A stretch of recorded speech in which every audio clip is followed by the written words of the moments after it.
That's good, isn't it? Deal with it. Has anybody else ever had the spitting reaction?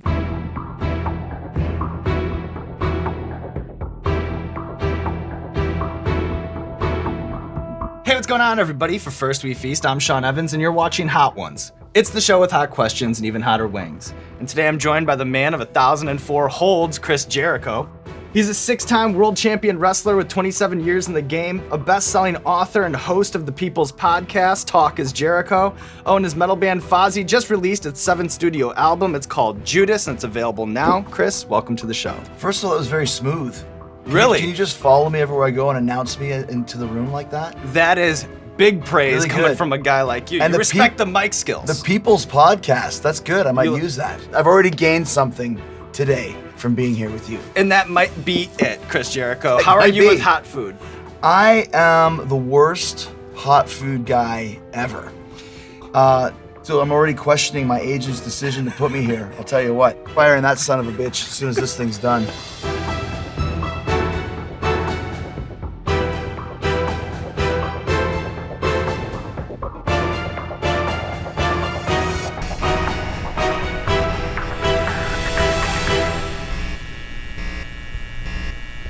All right, so you're just going downtown to Chinatown on that one. You already finished the wing, man. Just going right There's in. not even any hot. You're just like barbaric. It's like Game of Thrones or something. Jeez, man. Easy, Ramsey.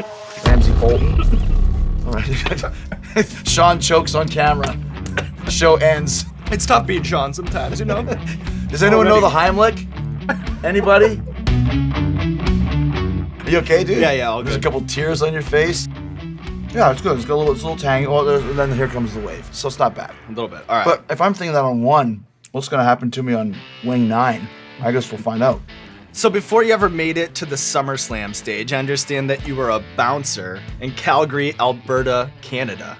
Is that where you birthed the walls of Jericho? Were you ever put in a position where you had to defend yourself? Well, it was like Roadhouse where we came to this bar that was like a real bad biker bar, and they assembled this crew of guys to kind of clean the place up. I used to just stand in the back by the DJ, listen to music, and talk to girls. I never fought anybody, but the one time there was a bunch of bikers came in, the last remnants, and the night ended, and it was time for them to leave, and they wouldn't go. So I said, can you please leave? And they're like, you have to beat me in an arm wrestling contest. What he didn't know was I had learned the secret arm wrestling trick from a guy called Scott Norton, who was an arm wrestling champion. Basically, if you cock your wrist like this, you have your whole upper body to use. Because more leverage. Yes, because it's all about your wrist when you do like this. So I suddenly did this to the big biker. He looked like, he's about 300 pounds and big beard. And dude, I beat his ass quickly. Boom, get the hell out of here. And they left. I didn't know if it was like Crystal, but Crystal. A little bit hotter. So you always hear these stories about comedians and musicians on the come up and how they're, playing small venues or in laundromats and living inside of their cars. But sometimes the origin stories with wrestlers are even a little bit darker. Can you talk to me about the struggle during the Legion Hall and Moose Lodge days? It really tests your will to be there. Do you really want to do this? Do you want to be a wrestler? Okay, there's 7 people out there. That's hard. Anybody can have a great show in front of a sold-out crowd. Go out there and connect with 7 people. But when I first started my first match, they wanted me to be Cowboy Chris Jericho. And I'm a rocker, and the thought of being a cowboy was like, oh, this is just horrible. What am I going to do? And how am I supposed to be a cowboy? And I don't want to be a cowboy. And I remember I called this guy named Brett Como. He was a local guy. Called him, Brett, they want me to be a cowboy. What's what to do? He's like, well, just don't do it. And I was like, what? Don't do it. Like, I really have the choice? So I went in there before my first match and told the promoter, I'm not being Cowboy Chris Jericho. Now, I'm a 19-year-old nobody. If someone said that to me, I'd be, oh, really? You're going to be the female Cowboy Chris Jericho, and we're going to put fake boobs on you and, chaps with no ass in them. But the guy's like, okay, don't do it then. But the first program ever says Cowboy Chris Jericho from Casper, Wyoming. Nothing against the fine people from Casper, but never been there before, and definitely not from there. This one is okay for me too. We're in the front half, Chris. We're in the front half. Well, don't talk down to me. I'm proud of myself. Besides Shawn Michaels, who's your favorite wrestler of all time? I mean, Shawn Michaels is my favorite as an opponent and as a performer. I was a big Ricky the Dragon Steamboat fan when I was growing up. Steve Austin was great, The Rock was great, but Hogan, for whatever reason, like, if you walked in this room right now, everybody would be like, oh my God, it's Hulk Hogan, like, you can't believe it. Which is what I always tried to model myself after. Not him in particular, but being larger than life as a wrestler. I loved Freddie Mercury and Paul Stanley and David Lee Roth. I wanted to be those guys within the wrestling ring. Took the same characteristics I use in wrestling that I stole from rock and roll. It's all very symbiotic. It's a circle. It's a very big circle. And it's like I mentioned, you'll hear me say this a lot. It's about connecting with the audience. If you can connect with the audience, whether it's music, wrestling, stand-up comedy, ballet, whatever it is, you'll always have a gig and you'll always be successful. With a cheetah on it. I like how you took an extra bite there. You've been doing this for 100% episodes. You still just want to eat the wings. I'm about the craft and I'm a little hungry. Things don't always go as planned in the ring. When you think about all the times that things have gone sideways, is there a story that stands out? I worked a match on Raw last year with a guy called Neville. And just from a simple, it's called, I can't remember what it's called. You slide between someone's legs. Like Hi, I'm a wrestler. I don't remember what the move is called. It's slide. You just go wickets on baseball somebody. slide. You baseball slide through the guy's leg. You just five-hole somebody. Yeah, exactly. And he basically like broke his ankle, shattered his knee, shin, whatever the hell it was. He got up and he did a couple more moves, and I was like, man, his timing is bad. Meanwhile, he was still doing all this stuff with one leg because it was broken. He's like, we gotta just call this match. So I go to the referee. I start yelling at him, like, because I'm trying to get him to disqualify me. So I'm yelling at him, but he doesn't know that the guy is hurt. Okay? So I'm like, don't you talk to me that way. And I push him. I go, ring the bell. He's like, what? I go, ring the bell. And as I'm pushing him, I go, ring. He said, don't push me. And we start arguing, yelling at each other because he doesn't know he's hurt and he thinks that I'm pushing him and making him look like a bitch.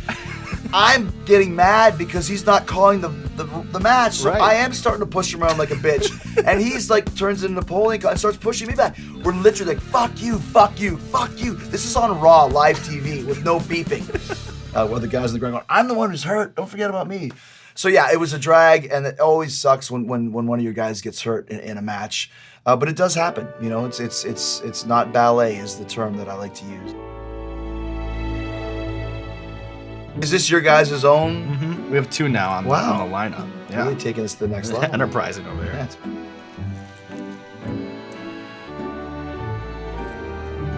Okay, maybe I've been underestimating my spicy food powers because this isn't bad. This whole time, Chris. This whole time. My whole life. All right, so we have a recurring segment on our show called Explain That Gram. What we do is we do a deep dive on our guest's Instagram, pull interesting pictures that need more context. So I'll just show you the picture, and then you can tell me the bigger story. You're just like a waiter reciting the menu. I'm slowly getting to the point where you just pull a string, and then it's just going to... Pretty soon you're going to be replaced by an app. Laptop, please. Wow, okay. Yeah, big things over here at Hot Ones. All right, first things first. Now, if that isn't the coolest picture of all time, I live in Tampa, and down the street from my house, a billionaire lives there, as obviously, duh. So Arnold was coming to his house to do a fundraiser. So we go talking, and he wants to smoke a cigar. And I'm like, yeah, it's kind of like this. I'll smoke a cigar with you, Arnold. Because no one else was. No, everyone else is too scared to smoke a cigar because they'd be scared, yelled at by their wives. I'm like, I'll smoke a cigar with you, man. I have no problem. I don't know if you've ever had a real expensive group. When you start getting it down, it starts getting you high. Like, I started getting buzzed. And I was like, Arnold, like, dude, I'm starting to get fucking high. He goes, I know. Why do you think I smoke them? Wow, there's another one. This is a real throwback. So we had a show in Honolulu. Bruce Willis was there filming a movie. I can't remember what it's called. Maybe Heart's War or Heart of Darkness or some kind of a movie where it was like a jungle movie where he was filming in Hawaii. And this is when Rocky was first starting to get into Hollywood. So Bruce came to our show. They were friends. So Bruce is in the front row. And Rock throws me outside, and I stop him. I shut Rock down. I go and Willis says, I'm like, Hudson Hawk sucked. It's a terrible movie. So Rock hits me, and then he grabs me from behind, and he goes, Bruce, hit him. And he stands up, and I'm like, okay, so he's either going to punch me in the face or slap me, and like, I can take it, no problem, whatever. So I got my jaw clenched, and I'm ready to go. And he goes and headbutts me in the chest. Like the most tough move ever. And I remember thinking, I was like, how am I supposed to sell this? Like selling wrestling, like I can't even register. But people are going nuts, so it's like, my heart is murmuring. You just gave me a regular heartbeat. This one is tangy. Mm-hmm. I'm gonna have my first glass of sip of milk here. You know that the human stomach can't drink a gallon of milk? It's impossible for the stomach because of the waste bill, whatever. So I did a pilot for a show called E-Bombs World, which was a website that had all the videos. Now it's like you just go to Classic. YouTube. E-Bombs World's classic. There you go. So they were going to do a show. They wanted me to host it. So I went and did the pilot, and a guy came on, tried to drink a thing of milk in the video and threw up, and everyone was laughing. I was like, I can do that. I used to drink so much milk when I was a kid, I can do it. So give me a gallon of milk. I start drinking it. Half gone in 2 minutes. Easy. Second half, like eating like chalk. So bad. And every sip is just close to death. But you know what? I drank that whole thing. Boom. I'm the king of milk drinking. And then I projectile threw up all over the guy's face. It was like Monty Python. I'm the king of milk drinking. You suck, and boom, boom. Uh-oh, boom, hit the cameraman. It was like literally like a hose shooting across the room. Because it's just like someone went to my stomach. And there was like 10 giant ropes of this milk coming out. Dom, we gotta cap Chris at a glass and a half, okay? What do you mean? Accidentally healthy, intentionally delicious. So it's healthy?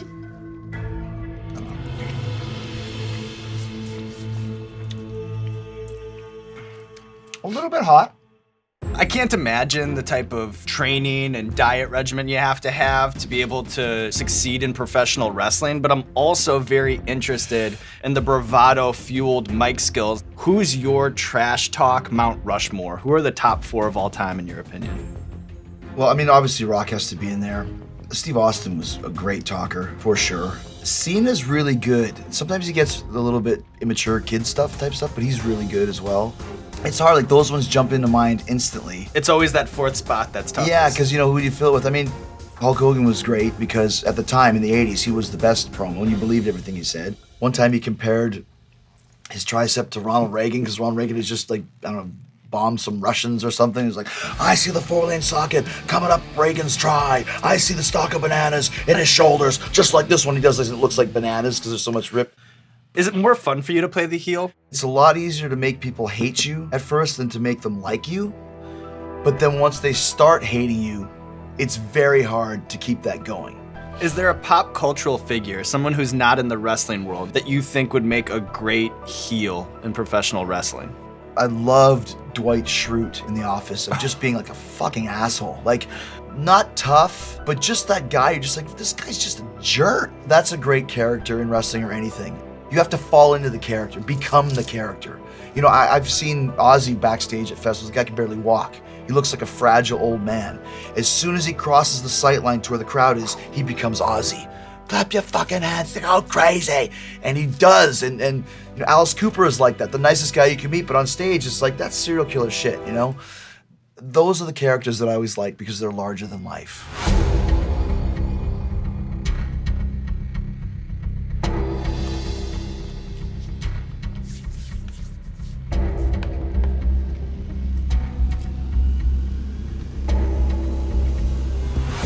This is a bad one. There's a lot of fat on the skin. But yeah, that was a bad one. I should have taken a small bite. My Eddie Van Halen powers are gone. That fucking sucks. And you think it goes away, but it doesn't. You're in the soup. It's coming. It's like in wrestling, you sell, and if you really get hurt, you don't want to play anymore. I don't want to play anymore.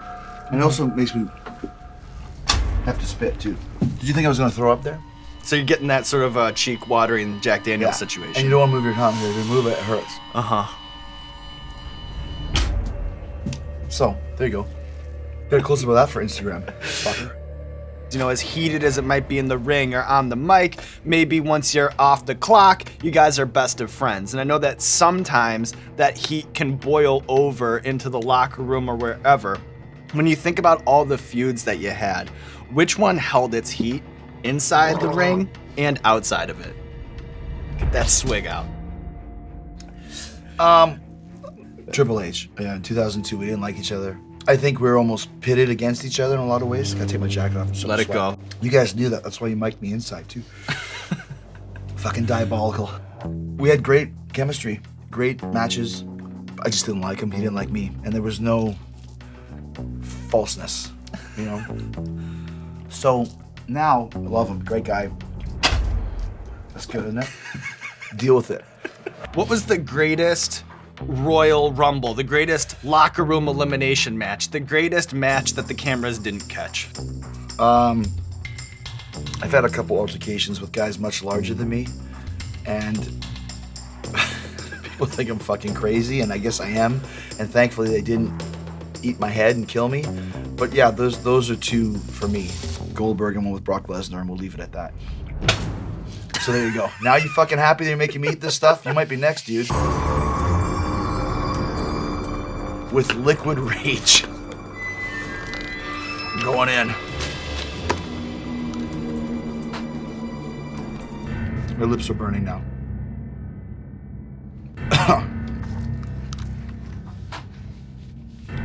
Has anyone ever puked on this show? Does it make you puke? Martin Garrix might have, but we don't know for sure. He went to the Who's that? bathroom. He's a big DJ. Oh, well, of course he puked. DJs are stupid. How are the wrestling fans different in Japan compared to stateside? Quiet, respectfully watching. When you first go, you think like, do I suck? Like, why is there no reaction whatsoever? They'll start reacting when you start doing the finishing false moves at the end. But they're respectfully watching because to them it's a real craft. The performance. If you do a nice hold, a technical little wrestling thing, they'll all clap. If I take you to the ropes and, break, they'll clap for you. Because that's what you're supposed to do. You are honorable. You follow the rules. Stuff that would never happen here. I love Japan. I've been there 60 times. I remember the first time I went to Japan, there was a kickboxer that was turned into a wrestler. And he was kicking me as hard as he fucking could. He was killing me. So I went outside and grabbed a chair because it was a hardcore wrestling company called FMW, and I just hit him in the fucking head as hard as I could. And after that, he was fine.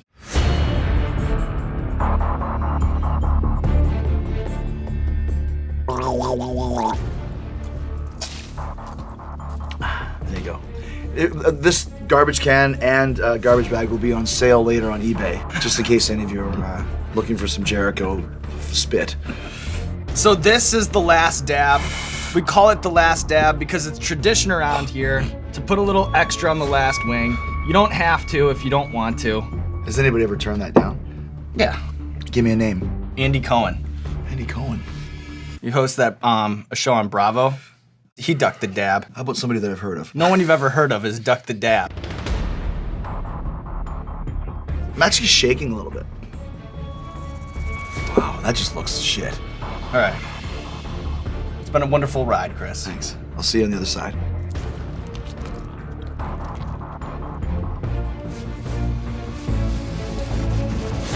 I'm sure Kevin Hart was having some problems telling his little jokes after he ate that. I need some chapstick is what I need. I think some milk-flavored chapstick. Swim in this milk for Halen. Yeah. Milk pools.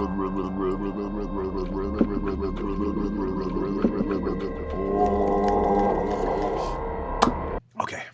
So now that the bomb is seeping into your soul, you have death sauce biting at your brain, and then the last dab finding its spot as well. I'd like to know which one of these hot sauces is making the list. What's your message for the hot sauce makers who think that they can get on top of Chris Jericho? Well, you did. So congratulations. Yeah, the bomb was the worst. And I'll say Queen Majesty's Scotch Bonnet and Ginger was the most pleasant. I enjoyed that one. I might actually buy a bottle of that and use it on my future wings. So I apologize, it's probably pretty disgusting, but I don't care. You guys haven't eaten the stuff that I have. And right now it's just you gotta survive, so there you go. Stay on top of it, my Sorry man. if I'm not impressing anyone with my lack of couth here on Hot Ones on the First We Feast Network. Somebody, give me that belt that Joe LaPuma spent $400 on because this man is a champion, Chris Jericho. This camera, or this camera. Let the people know what you have going on in your life. If we're gonna do this, let's do it right. There you go. DeBomb, I am now giving you the championship of hot sauces. Thanks, man. Really cool. Looking at this camera, looking at that camera, and all those other cameras. If you want to know what I'm doing, just Google me.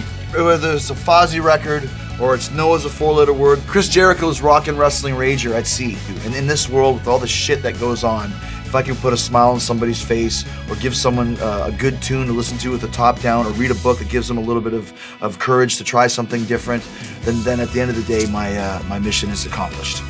That's pretty good, right?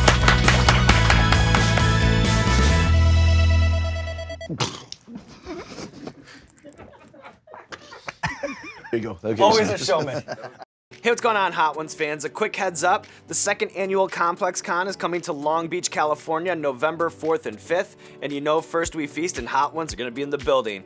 There's gonna be a live Hot Ones taping. We're gonna be doing a panel with my buddies Andy Milanakis and Maddie Matheson. The Last Dab will be for sale. It's a whole thing, total circus. Hope to see you there.